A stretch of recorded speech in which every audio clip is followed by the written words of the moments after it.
హంగేరీ రాజధానిలోని బుడాపెస్ట్లో జరిగిన 45వ చెస్ ఒలింపియాడ్లో భారత్ పసిడి పతకాలు గెలవడంలో తెలుగు తేజాలు అర్జున్, ఇరిగేసి, ద్రోణవల్లి హారిక, పెంటేల హరికృష్ణ కీలకమయ్యారు. నాబార్డు కొత్త సీజీఎంగా చీఫ్ జనరల్ మేనేజర్గా బి. ఉదయ్ భాస్కర్, కేంద్ర జల సంఘం చైర్మన్గా రాజేష్ కుమార్ వర్మ,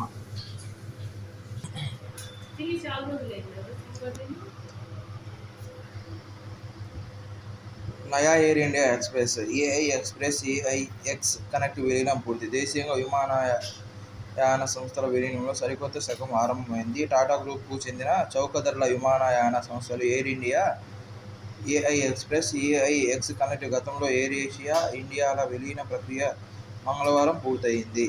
ఇకపై ఐఎక్స్ కోడ్తో విలీన సంస్థ ఎయిర్ ఇండియా ఎక్స్ప్రెస్ సేవలు లభిస్తాయి.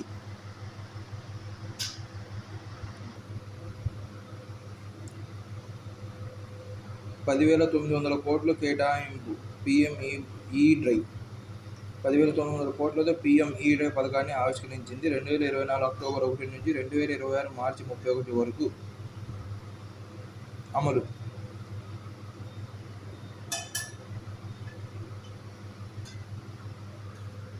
భారత్ 2028 నాటికి శుక్రయాన ప్రయోగం.